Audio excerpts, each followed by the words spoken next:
अस्सलाम वालेकुम। आज हम स्टार्ट करने लगे हैं। हमारा जो आज का टॉपिक है वो है topic colour code of carbon register. Colour code of carbon register में से सबसे पहले हम कार्बन रजिस्टर किसे कहते हैं। कार्बन रजिस्टर आपका हाई ग्रेड सिरेमिक रॉड होता है, रॉड या कोन भी इसको कह सकते हैं, जिसको सबस्ट्रेट कहते हैं, और उसके ऊपर हम एक लेयर चढ़ा देते हैं कार्बन की, जिसकी वजह से इसको कहा जाता है कार्बन रजिस्टर। तो कार्बन रजिस्टर की आपकी डेफिनेशन क्या हो जाएगी? Carbon resistor is a high grade ceramic rod और cone on which a layer thin layer of carbon is deposit, जिसके ऊपर आप एक कार्बन की एक ब्रीक सी लेयर चढ़ा देते हैं। तो मैं आपको कार्बन रजिस्टर दिखा भी देता हूँ। ये है आपका कार्बन रजिस्टर, ये आपको नज़र आ रहा है कार्बन रजिस्टर, ये है आपका। और ये आपका बना किसका होता है? ये आपका हाई ग्रेड सिरेमिक रॉड होता है या कोन टाइप, और इसके ऊपर एक लेयर चढ़ा दी जाती है कार्बन की, जिसकी वजह से इसको कार्बन रजिस्टर कहते हैं। आगे चलते हैं। अब आगे इसका क्या है? इसके ऊपर डिफरेंट जो इसकी न्यूमेरिकल, इस रजिस्टर की, कार्बन रजिस्टर की वैल्यू क्या क्या है, न्यूमेरिकल वैल्यू क्या है। तो न्यूमेरिकल वैल्यू ये देखिए, मैंने कुछ पॉइंट्स लिख दिए इधर। हाई ग्रेड सिरेमिक रॉड को सबस्ट्रेट कहते हैं, ये सबस्ट्रेट की डेफिनेशन हो गई। अगर इस सबस्ट्रेट के ऊपर एक थिन फिल्म चढ़ा दी जाए, किसकी? कार्बन की, तो ये बन जाता है आपका कार्बन रजिस्टर। यानी कार्बन की एक लेयर को डिपॉजिट कर देना आपने, तो ये कार्बन रजिस्टर बन जाएगा आपका। न्यूमेरिकल वैल्यू आप कहाँ से फाइंड आउट कर सकते हैं? कलर कोड से। अब कलर कोड क्या है, आपने न्यूमेरिकल वैल्यू को पढ़ना कैसे है कार्बन रजिस्टर से, तो उसके लिए मैं आपको बना के दिखाता हूँ। जैसे मैंने आपको अभी कार्बन रजिस्टर दिखाया है,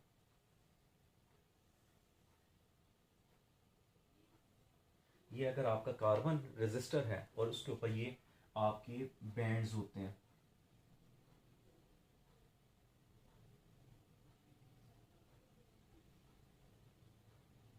ये आपका फर्स्ट बैंड है,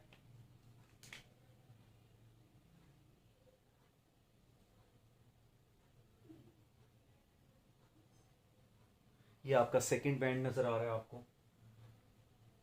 इसके बाद आपका ये है थर्ड बैंड, और इसके आगे आपका होता है, ये है फोर्थ बैंड।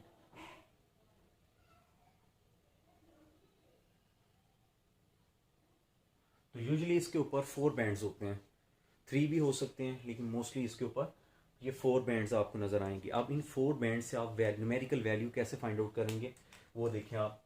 जो आपकी फर्स्ट बैंड है, ये आपकी फर्स्ट डिजिट के बारे में बताती है।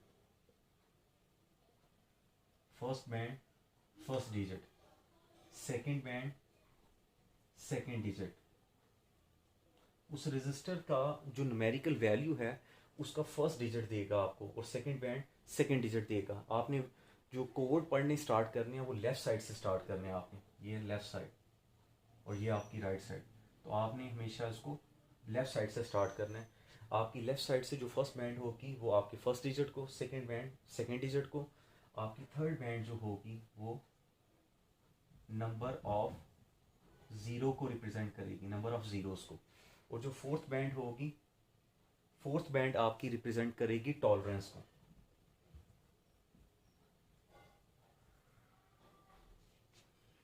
टॉलरेंस क्या होता है मैं अभी आपको नेक्स्ट इस वीडियो के पार्ट में एक्सप्लेन करूंगा।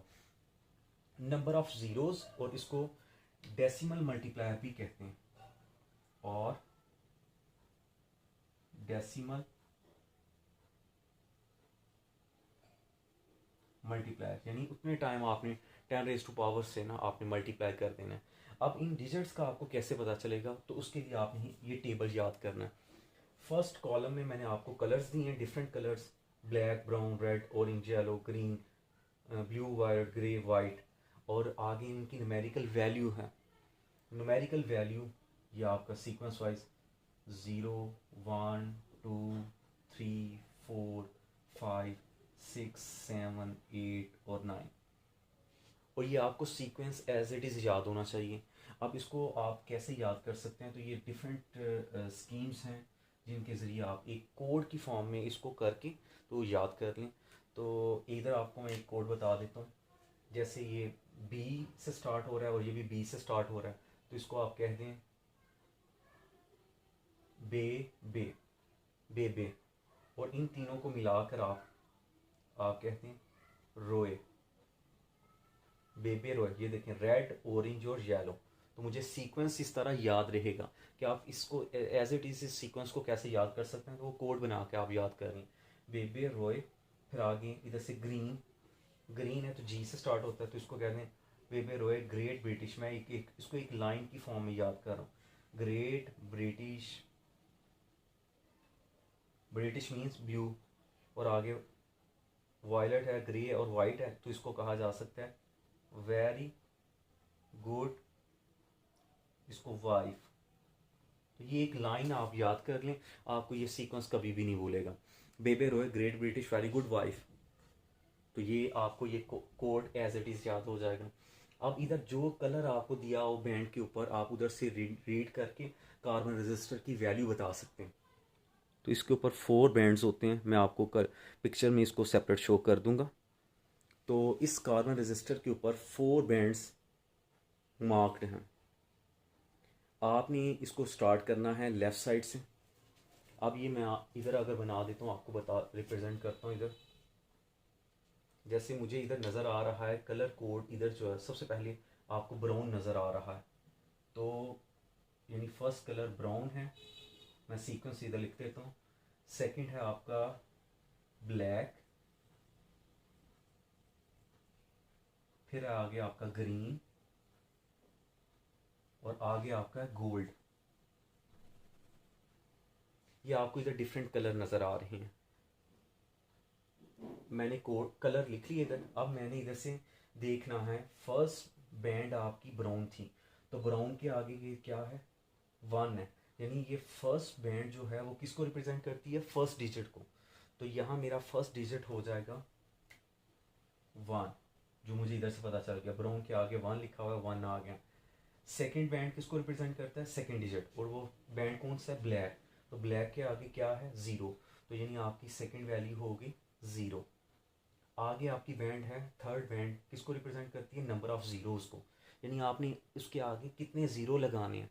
तो ग्रीन है तो ग्रीन के आगे देखेंगे ये ग्रीन, ग्रीन के आगे 5, यानी आप यहाँ इसके आगे क्या लगाएंगे, 5 ज़ीरोज़ लगाएंगे, 1 2 3 4 5। और आगे है आपका गोल्ड। ये गोल्ड है जो टॉलरेंस को बताता है। फोर्थ बैंड किसको रिप्रेजेंट करता है, टॉलरेंस। तो यहाँ सबसे पहले आपको ये पता होना चाहिए व्हाट इज टॉलरेंस।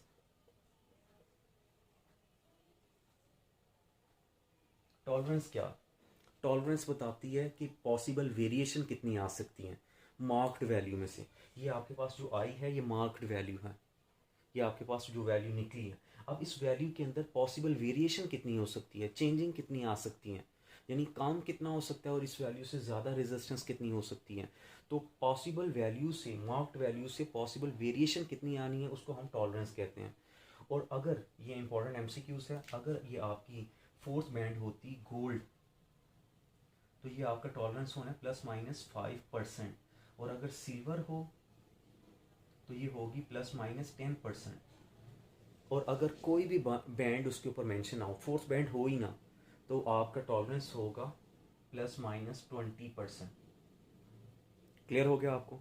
अब इसके बाद, अब ये लिखा हुआ है गोल्ड, तो मैं इसके आगे लगाऊंगा, यानी ये हो जाएगा +−5%। अगर सिल्वर होती तो मैं इधर 10% लिखता, और अगर फोर्थ बैंड होती ना तो मैं इधर ±20% लिख देता। अब आपने क्या करना है, आपने इस वैल्यू का 5% निकालें। अगर इस वैल्यू का आप 5% निकालेंगे, वो वैल्यू इसमें ऐड भी कर दें और सब्ट्रैक्ट भी कर दें, तो आपको पॉसिबल वेरिएशन मिल जाएगी, और वो टॉलरेंस बता देगा आपको। क्लियर हुआ आपको। अब यहाँ आप दूसरा भी एक कार्बन रजिस्टर लेकर चल सकते हैं। आपका एक्सरसाइज का थर्ड क्वेश्चन है, वो भी आप इसे सॉल्व कर सकते हैं। तो अगर आप एक्सरसाइज का शॉर्ट क्वेश्चन खोल के देखें, थर्ड शॉर्ट क्वेश्चन,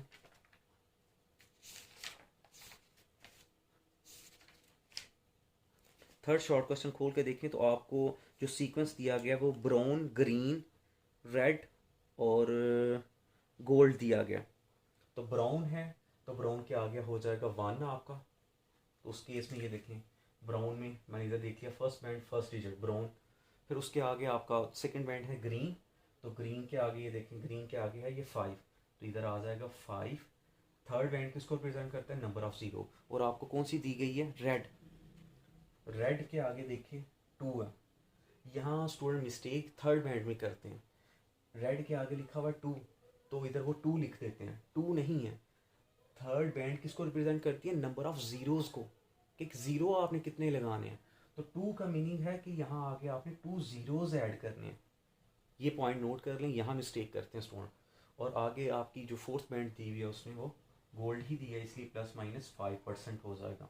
तो इससे इस तरह आपने दूसरा पार्ट भी इसका कर लेना है।